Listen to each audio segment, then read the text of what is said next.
오늘 우리가 읽은 성경 말씀은 이 시의 시인이 아마도 노년에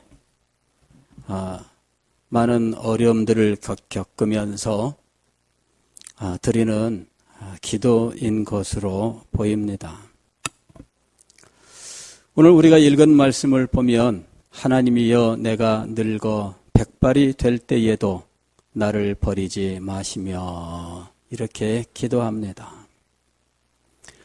내가 늙어 백발이 될 때에 이 말은 지금도 물론 이 시인이 우리로 치면은 아마 이제 이 노인이라고 하는 이 시대가 아마 시작된 연령인 것으로 보이는데 그것보다도 더 나이가 많이 들었을 때 그때에도 나를 버리지 마옵소서 이렇게 기도하고 있어요.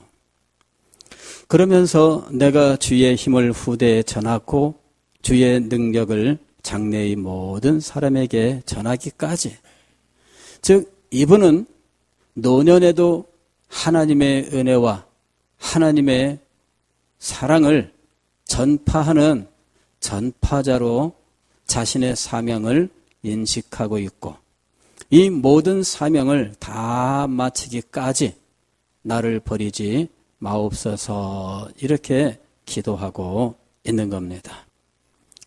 그래서 오늘 우리가 생각할 이 말씀의 주제는 노년의 기도 또는 남은 생애를 위한 기도, 이 정도가 될 것이다 이렇게 생각합니다. 이 시인은 어려서부터 하나님의 말씀을 배우고 하나님을 사랑하며 신실하게 충성스러운 삶을 살았던 사람입니다. 5절 말씀을 보면 주 여호와여 주는 나의 소망이시요 내가 어릴 때부터 신뢰한 이시라 이렇게 이야기합니다. 내가 어릴 때부터 내가 하나님을 신뢰했습니다. 즉 어릴 때부터 하나님을 믿으면서 믿음으로 살아왔다는 거예요. 6절 말씀을 보면 내가 모태에서부터 주를 의지하였으며 나의 어머니의 배에서부터 주께서 나를 택하셨사오니 나는 항상 주를 찬송하리이다. 자신이 모태에서부터 하나님을 의지했다 이렇게 고백합니다. 태아가 무슨 믿음이 있겠어요? 이것은 이 시인이 오늘날 우리 말로 치면은 모태신앙이었다 그 정도 말이겠죠. 이스라엘 백성이었으니까 당연한 것이겠지만 모태신앙이었습니다. 그리고 나는 어렸을 때부터 하나님을 믿고 의지하면서 신뢰하면서 신실한 믿음의 삶을 살았습니다. 이렇게 하나님 앞에 고백합니다. 17절 말씀도 보면 하나님이여 나를 어려서부터 교훈하셨으므로 내가 지금까지 주의 기이한 일들을 전하였나이다. 어려서부터 하나님의 말씀을 배웠고 어려서부터 하나님의 크신 은혜와 능력, 하나님의 놀라우신 역사에 대해서 배웠고 이 일들을 전파하며 가르치며 믿으면서 찬양하면서 살아온 거예요. 그런데 이렇게 믿음으로 신실하게 살아왔으나 노년에 어려움을 겪고 있는 겁니다. 믿음으로 살아왔는데 노년에 어려움을 겪는다면 얼마나 힘들고 어려울까 하는 것이죠. 그러나 이 시인은 하나님께 대한 이 믿음을 결코 버리지 않습니다. 20절 말씀을 보면 우리에게 여러 가지 심한 고난을 보이신 주께서, 즉 이 시인이 많은 어려움을 겪었다는 거예요. 심한 여러 가지 고난을 보았다 하는 말은 자신이 이 어려움을 겪었다 하는 말이에요. 그런데 이런 어려움 속에서 시인은 우리를 다시 살리시며 땅 깊은 곳에서 다시 이끌어 올리시리다. 하나님께 대한 믿음을 버리지 아니하고 고백하고 있는 것입니다. 그는 자신의 남은 생애에 하나님의 은혜가 여전히 함께 하기를, 남은 생애 동안 하나님께서 행하신 놀라운 일들을 전파하고 노래하며 하나님의 은혜를 기뻐하며 찬양하며 살기를 간절히 소망하고 있습니다. 그리고 이 믿음 가운데 그는 낙심하지 않습니다. 저는 이번 한 주일 동안에 바로 이 남은 생애에 대해서 묵상을 했습니다. 노년에 이미 우리의 인생은 모든 것이 다 결정됐고 모든 것이 다 끝난 것처럼 보이는 때에라도 우리의 생애에 여전히 소망이 있는가 하는 것입니다. 그리고 우리가 이 남은 생애를 어떻게 살아야 할까 하는 것을 생각을 했습니다. 남은 생애가 하나님의 은혜 속에서 어떻게 전개될지, 여러분, 지금 우리의 삶을 보면서 우리는 남아있는 우리의 생애를 새롭게 생각해야 하는 것입니다. 물론 이것은 비단 노년에 해당되는 것만은 아닙니다. 젊은 사람들도 생각해야 합니다.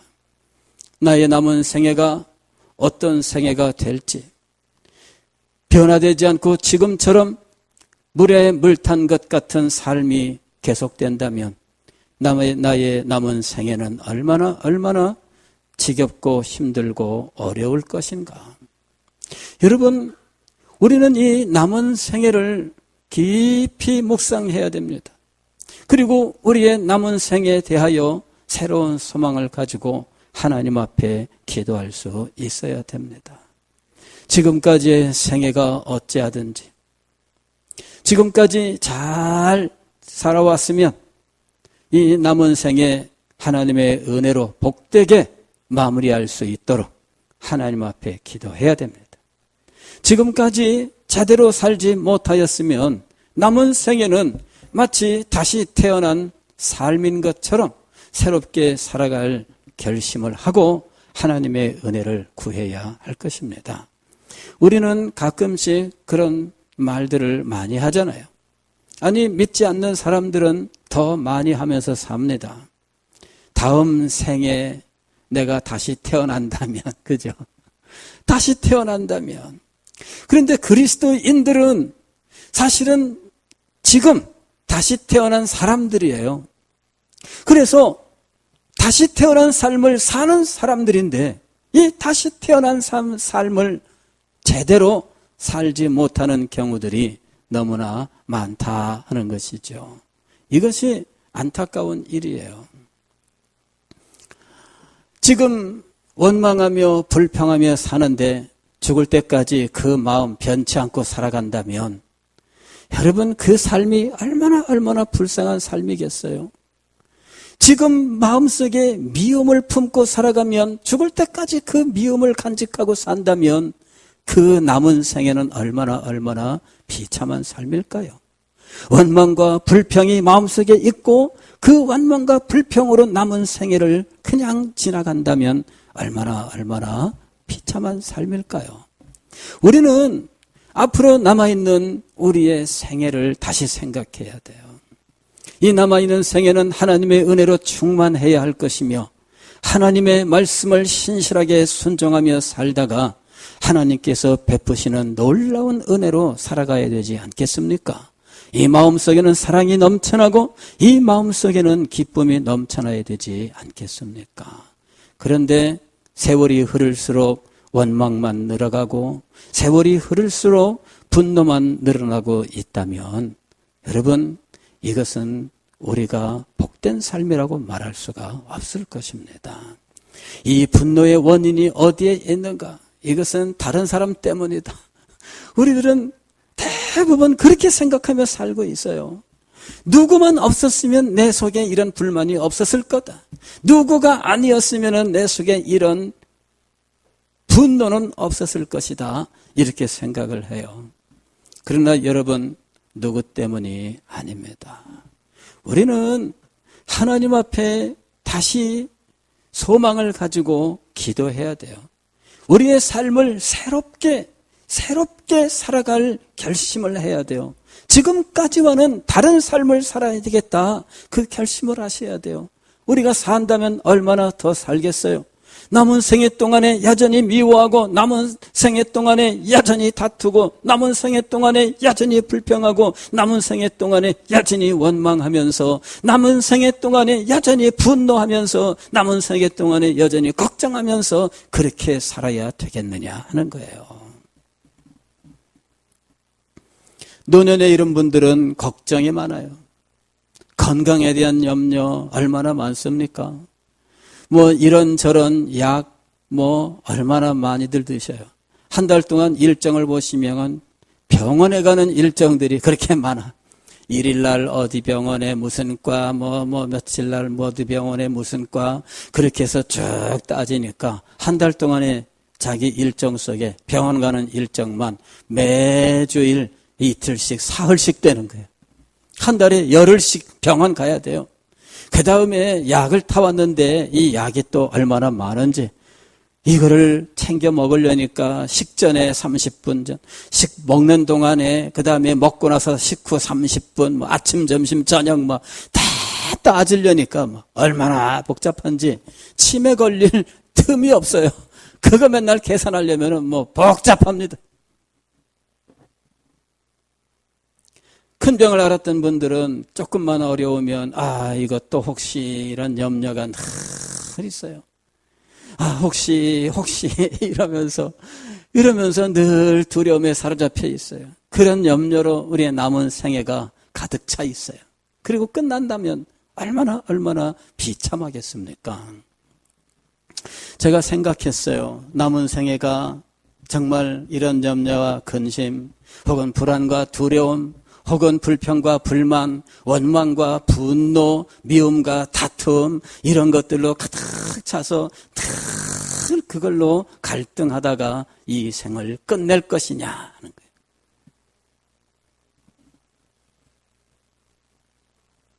우리의 생애가 그렇다면 참 비참하지 않겠어요? 저는 우리 젊은이들을 볼 때에도 너무 안타까워요. 하나님의 압도적인 은혜에 대한 경험이 없고, 그냥 어릴 때부터 교회 다녔으니까 그냥 교회 다니는 사람들도 있어요. 하나님의 은혜에 대한 체험이 없으니까 얼마나 힘들고 어려워요. 교회 생활 자체가 율법이 되어 있어요. 신앙생활이 무거운 짐이 되어 있어요. 하나님 베푸시는 은혜와 능력, 정말 신령한 은혜와 기쁨이 넘쳐서 주님을 섬겨야 되는데 이것만큼 힘들고 어려운 게 없어요. 부부간에도 믿음이 차이가 나고 신앙의 성장 정도가 달라서 갈등이 많이 있어요. 누구는 더 충성하고 싶지만 누구는 교회 가는 것조차도 싫다는 사람도 있어요. 그 사이에 끼어서 자기는 더 열심을 낼 수도 없고 더 믿음을 발휘할 수도 없어요. 이쪽에 눈치 보고 저쪽에 눈치 보면서 양자간에 끼어 있어요.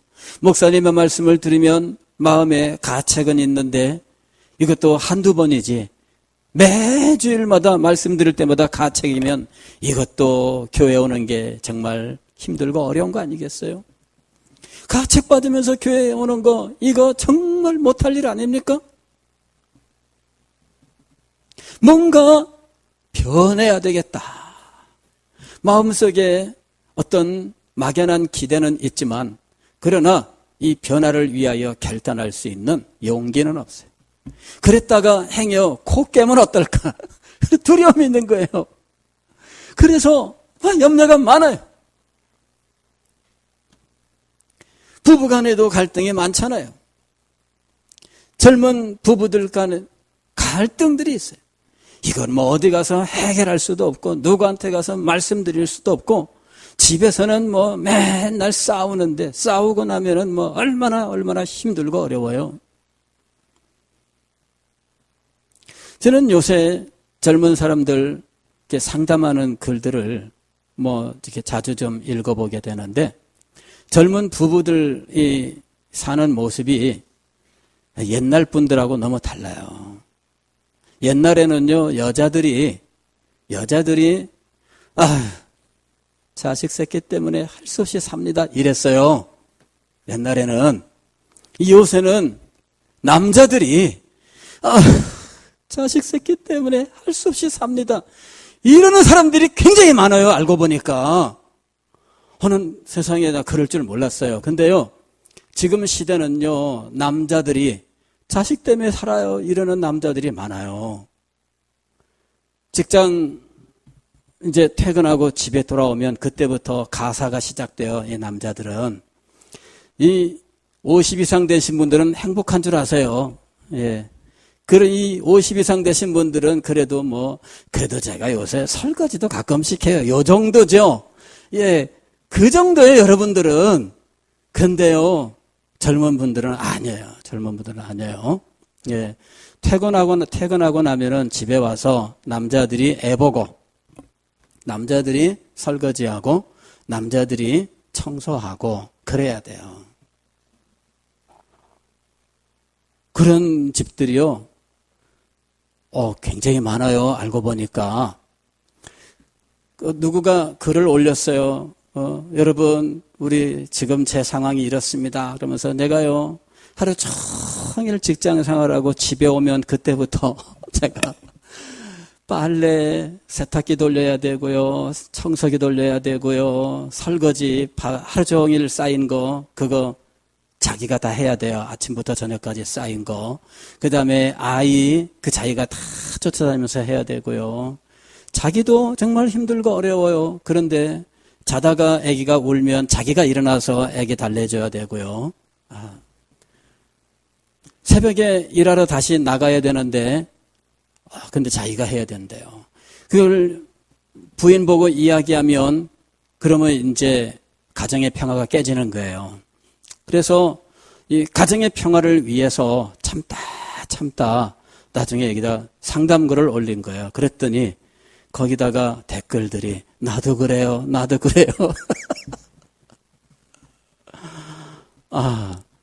참 걱정됩니다.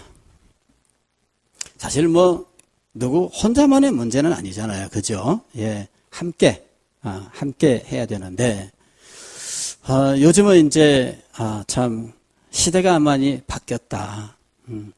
그래서 이 부인들이 이제 그러는 거죠. 젊은 부인들이. 우리 남편이 참 착해요. 이러는 거예요. 친정 가서 친정 엄마한테, 엄마, 이 누구는 참 착해. 집안일 잘 도와줘요. 와서 다 해요. 근데 여러분, 그거 좋은 거 아니에요.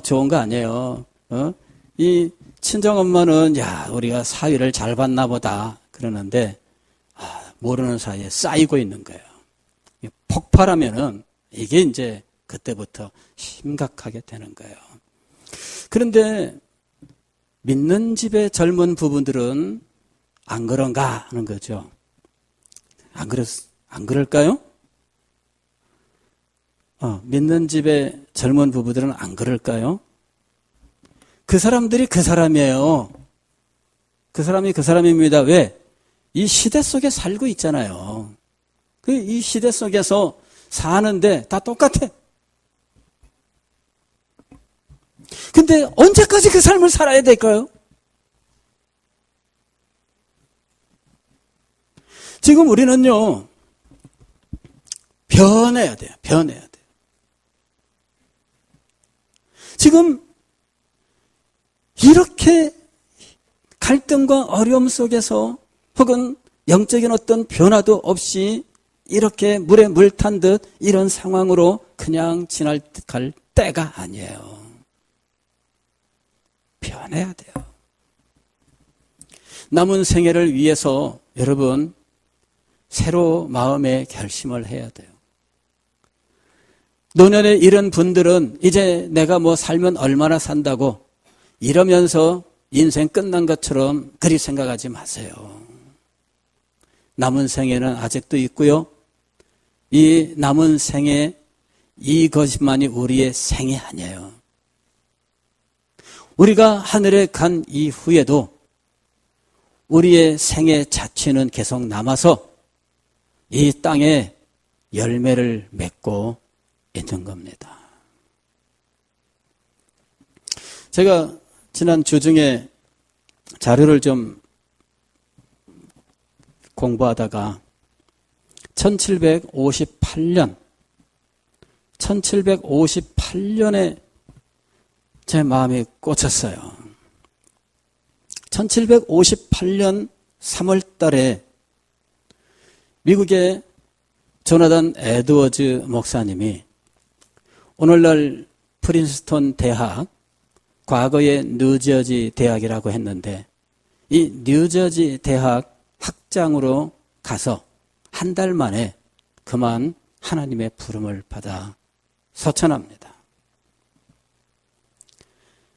부임을 해서 천연두 백신 그때 막 개발됐는데 이 백신을 맞았는데 부작용으로 한 달 만에 죽었어요. 그런데 이게 그 가정의 비극이 집중된 해였어요. 알고 보니까. 뉴저지 대학 학장으로 가게 된 거는 불과 몇 개월 전에 자기의 사위, 셋째 사위가 병으로 죽는 거예요. 그래서 그 사위가 뉴저지 대학 학장이었는데 이 사위가 죽고 난 다음에 이사회에서 후임 학장은 누가 좋으냐? 조나단 에드워즈 목사가 좋다. 이렇게 해서 조나단 에드워즈 목사를 학장으로 초청을 한 거예요. 이래가지고 신학교 개학을 앞두고 부지런히 와서 학교 이 신학교 개교 준비하고 다 하고 그리고 자기는 건강 때문에 그 딸네 식구, 남편을 잃은 셋째 딸 그리고 어린 두 남매 이 식구들하고 다 같이 백신을 맞았는데 조나단 에드워즈 목사님이 죽은 거예요. 딸이 얼마나 큰 슬픔에 잠겼겠습니까? 남편 몇 개월 전에 6개월 전에 하나님 불러가시더니 이제 아버지 불러가신 거예요. 엄마에게 지금 미처 이 엄마 지금 여기 못 왔어요. 편지를 보냈습니다. 아버지 돌아가셨어요. 그랬더니 이 엄마가 딸한테 편지를 보냅니다. 자기 남편이 하나님의 부름을 받았는데 엄마는 누굴 걱정하냐면 딸을 걱정하는 거예요. 왜냐하면 남편이 먼저 죽었잖아요. 이래서 이 엄마가 자기의 슬픔이 있는데도 불구하고 딸을 위로하는 편지를 보내요. 얘야, 하나님께서 다 하셨구나. 하나님께서 다 하나님의 선하심이 반드시 있을 거다. 이러면서 딸을 위로하는 편지를 보내요. 그런데 딸은 이 편지를 받기도 전에 그만 딸도 똑같이 아버지랑 똑같은 이 백신 부작용으로 죽어요. 아버지가 죽고 보름 만에 딸도 죽어요. 그러니 이 엄마는 불이 나게 달려왔는데 이미 장례는 다 끝난 거예요. 그 집안에 딸내 꼬맹이들 남매 둘만 남겨놓은 거예요. 이래서 이 남매들을 데리고 이 조나단 에드워즈 목사님의 사모님이 이 스톡브리지라고 하는 인디안 정착촌, 이 인디안 선교지예요. 아메리칸 인디안 선교지. 거기에서 조나단 에드워즈 목사님이 8년을 사역을 했는데 아직 거기에 그냥 집들이 있는 거예요. 식구들이 다. 거기로 이 꼬맹이들을 데리고 돌아가는데 돌아가는 길에 이 에드워즈 목사님 사모님도 이질에 걸려서 그만 죽어요. 남편 죽은 지 불과 4개월 만에 이 사라 에드워즈도 죽어요. 딸내 이 남매 그 손자들 할머니랑 같이 가다가 애들 둘만 떡하니 남는 거죠. 그 사역지였던 곳에는 애들만 아직 남아있는 거예요.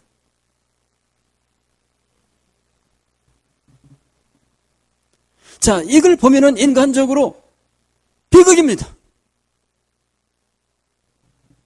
조나단 에드워즈 목사님도 젊은 시절에야 그 일대에서 얼마나 전도양양하고 얼마나 샤프하고 얼마나 영적으로나 지적으로나 탁월한 목사님인지 그의 사역에서 두 번의 큰 부흥을 보고 두 번째 부흥은 미국 전체로 보면은 1차 대각성이라고 부르는 때였는데 그때에는 미국 전역에 다니면서 유명한 이 부흥 강사로서 사역을 하고 그 당대에 정말 하늘에 떠 있는 별과 같은 이런 존재였어요. 그런데 그가 하나님의 말씀을 붙들고 말씀에 신실한 목회를 하려고 하다가 그만 이 교회에서 이 반대 세력을 만나고 많은 갈등과 어려움을 겪다가 그만 이 교회에서부터 이제 쫓겨나게 돼요.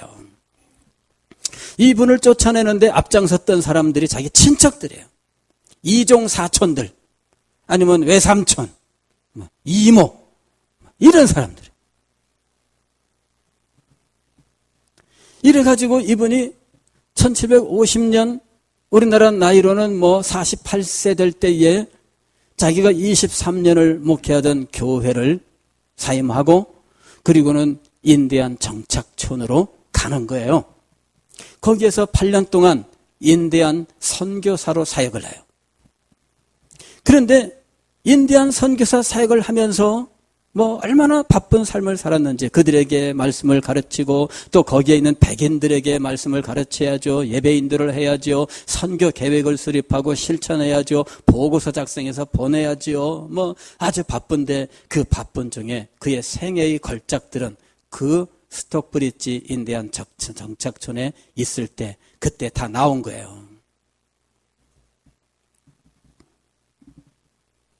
그분의 인생을 보면 노년에 참 힘들고 어려운 상황이 되었어요. 그런데 인간적으로는 그의 말년이 이렇게 비극이 집중되는 상황이었던 거예요. 이분이 그 교회에서 쫓겨났을 때 그 해에 정말 그 딸 둘이 결혼을 해요. 그 중에 넷째 딸이 두 번째로 결혼을 하는데 이 딸이 내내 그 노샘튼이라고 하는 그곳에 시댁이 거기야. 그 교회 그대로 나가야 돼. 그러니 여러분 이분이 교회를 가야 될까요? 말아야 될까요? 교회가 하나밖에 없어. 교회를 가야 될까요? 말아야 될까요? 이 교회에서는 230대 23으로 아버지를 쫓아내는 투표를 해서 아버지가 나가게 됐어요. 얼마나 큰 충격인지 이 세댁이 교회에 갈 수가 없었어요. 겨우 교회는 가지만 성도석에 앉지를 못하고 현관 쪽에 그저 제일 뒤에 구석진 곳에 의자 하나 갖다 놓고 앉았다가 집에 오는 거예요. 얼마나 큰 아픔과 고통이었는지 몰라요. 근데 이분이 1752년 결혼한 지 2년 만에 아들을 낳는데 나중에 이 아들이 아주 참 대학교 학장도 하고 목사님으로서 아주 참 자기 외할아버지 조나단 에드워즈의 전기도 또 그의 이 작품들 전집 그 저서들도 다시 총발간하고 하는 이런 일들을 해요. 그런데 이 손자의 그 찬송이 오늘 우리 찬송가에 실려 있어요. 한번 보겠습니다. 208장.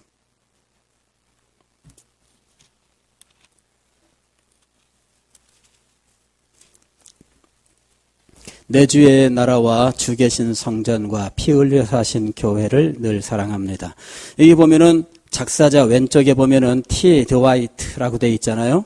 이 드와이트라고 하는 분이 이 티모시 드와이트인데 1752년, 1817년 이렇게 되어 있잖아요. 이분이 이 조나단 에드워즈의 외손자예요. 외손자. 이분이 조나단 에드워즈가 삼남 팔녀, 11남매. 그 중에 넷째 딸. 자, 이 찬송 한번 불러보겠습니다.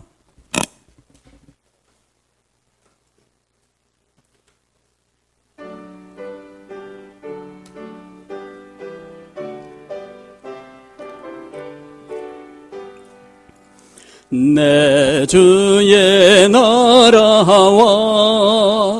주 계신 성전과 피 흘려 사신 교회를 늘 사랑합니다.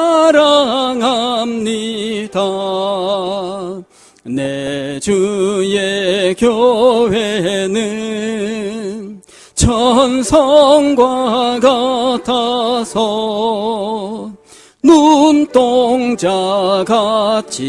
아끼사 늘 보호하시네.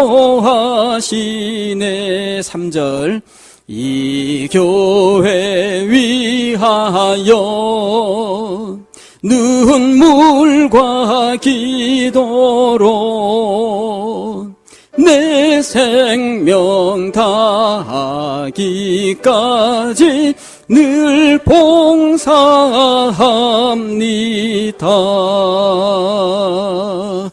예, 아멘. 3절까지만 불렀습니다. 4절 보면은 성도의 교제와 교회의 위로와 구주와 맺은 언약을 늘 기뻐합니다. 하늘의 영광과 베푸신 은혜가 진리와 함께 영원히 시온에 넘치네. 이 찬송만 보면요, 이분이 과거의 교회에서 이런 큰 아픔 혹은 어떤 그 비극을 겪은 사람일 것이라고 상상할 수가 없습니다. 서운한 일을 당하면 우리는 끝까지 마음속에 담고 죽을 때까지 이 서운함을 간직하고 가는 이런 모습들이 우리한테 많잖아요. 그런데 이 찬송을 보면 그렇지 않아요. 이 교회 왜 이래? 아니에요. 사랑합니다. 늘 봉사하고. 여러분, 이 티모시 드와이트는 그 어머니의 아픔과 고통을 어린 시절부터 보고 컸던 사람이에요. 그렇지만 그 아픔과 고통으로 교회를 미워하고 성도를 미워하고 서운한 마음을 끝까지 품고 이 등 돌리고 그렇게 살았던 사람이 아니에요. 정말 우리랑 너무 달라요.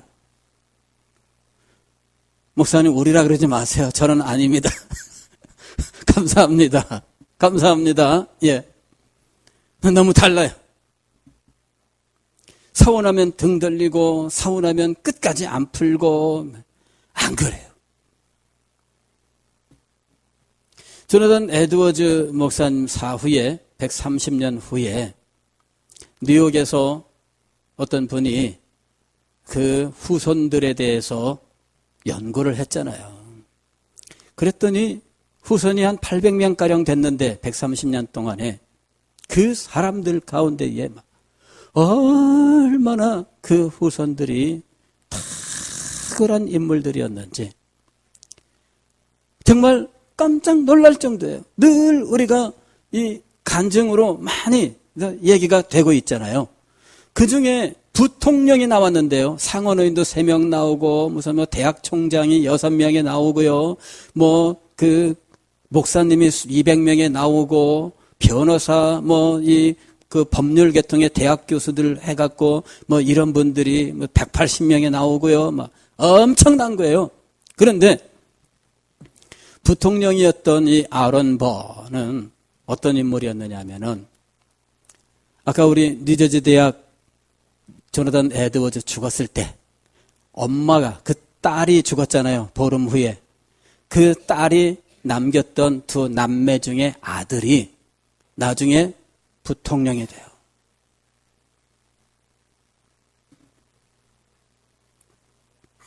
인생의 어느 한 시점만 놓고 보면 비극이에요. 그렇죠? 1757년 요 한 해만 놓고 보면 비극이에요. 그러나 우리의 인생이 1757년 1년밖에 없는 것일까요? 아니, 하나님의 은혜와 하나님의 역사가 그 몇 개월에 불과할까요? 그렇지 않아요. 우리는 멀리서 볼 줄 알아야 돼요. 우리는 높은 곳에서 볼 줄 알아야 됩니다. 조나단 에드워즈가 죽던 그 해는 비극적인 해였습니다. 본인도 뜻밖의 딸은 보름 만에, 자기 아내도 불과 몇 개월 만에, 자기 사위도 몇 개월 전에, 이 1년도 안 되는 이 사이에 정말 이 가족에 큰 비극이 다 몰려 있었어요. 그것만 보면은 이 가정은 저주받은 가족이요, 이 가족은 모든 게 끝난 것처럼 보일 거 아니겠습니까? 그러나 여러분, 하나님은 이 가정을 사랑하셨어요. 하나님은 이 조나단 에드워즈 목사님의 그 후손들을 사랑하셨습니다. 멀리서 보니까 이 엄청난 일들이 그 가족의 후손들에게 베풀어지고 있었던 거예요. 우리는 하나님께서 이 조나단 에드워즈 목사님을 회복시키신 것을 역사를 통해서 확인할 수가 있습니다. 그분의 가정을 회복시키신 것을 우리는 볼 수가 있습니다. 부모 없이 버려진 것 같은 이 고아들만 남았던 이 가정에서 이 엄청난 일들이 벌어질 것이라고 누가 상상했겠습니까? 오늘 우리는 하나님을 신뢰해야 됩니다. 하나님을 믿고 의지해야 됩니다. 노년이면 모든 것이 끝난 것일까요? 아닙니다, 여러분. 여러분이 지금까지 주님 사랑하며 섬겨왔었던 생애와 남은 생애가 앞으로 하나님의 놀라우신 은혜를 받고, 그리고 하나님의 놀라운 역사가 나타나는 생애가 될 수가 있는 거예요. 예? 포기하지 마세요. 여러분이 변화될 수 없다고 생각하지 마십시오. 변화되면 몇 년이나 살다가 갈까? 아닙니다. 여러분의 남은 생애는 하나님의 은혜를 더 크게 받고 하나님의 능력이 더 역사하는 복된 생애가 되어야 하는 것입니다. 이 시간에 우리가 새롭게 결심해야 되겠습니다. 주님, 나의 남은 생애를 축복하여 주옵소서. 내가 앞으로 살아가야 될 이 인생을 주여 복되게 하여 주옵소서. 주님, 나를 변화시켜 주옵소서. 아니, 하나님 아버지, 제가 변화된 삶을 살겠습니다. 주님 앞에 여러분 결심하시고 기도하세요. 하나님께서 여러분에게 역사하십니다.